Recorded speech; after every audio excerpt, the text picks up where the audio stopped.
As we look back at Mugabe's life, he's also remembered for his role in the liberation struggle.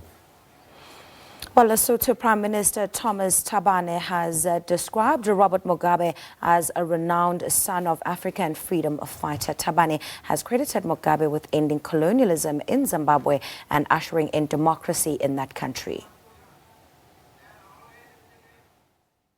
In the wake of Mugabe's death, mixed feelings here in the Mountain Kingdom.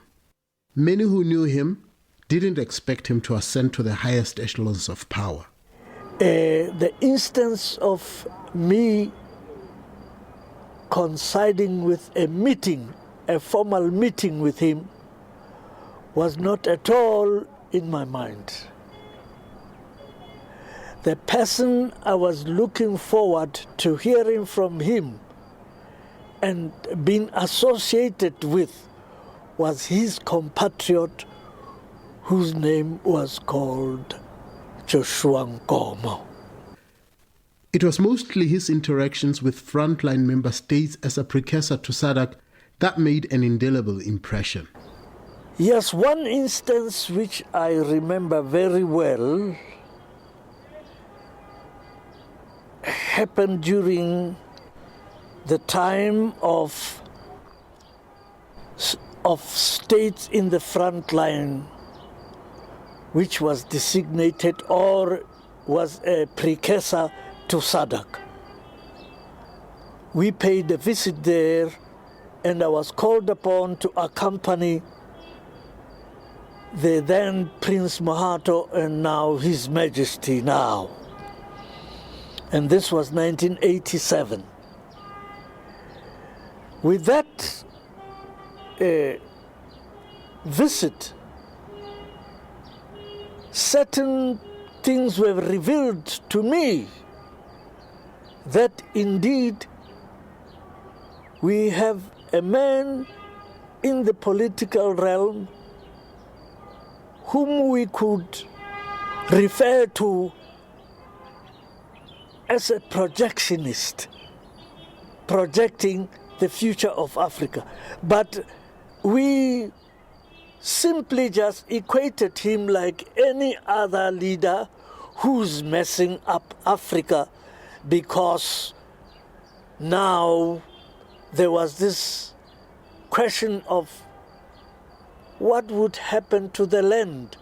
When I look back, I think we were not ready. We were taken by surprise. While Mugabe's stay in power was criticized, Meshu believes the ever-changing goalposts regarding the Lancaster agreements retarded Zimbabwe's development. That I don't think it was his original design to rule for such a long time. We were very naive.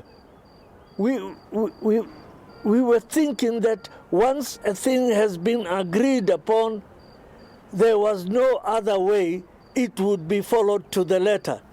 The veteran political activist had harsh words for those who hijacked the struggle for personal gain and profit. As I look back, I remember the saying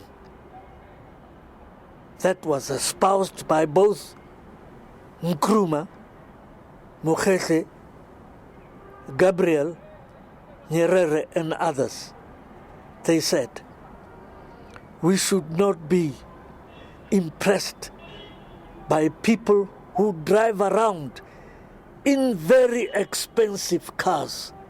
Remember, those are people who have very cheap minds. The leading coalition partner, All Basotho Convention, also sends condolences to the people of Zimbabwe. We dip our banners with this towering African patriot, but we also regret that some of the features of his rule were not particularly democratic, and the economy has been damaged by his long stay in power.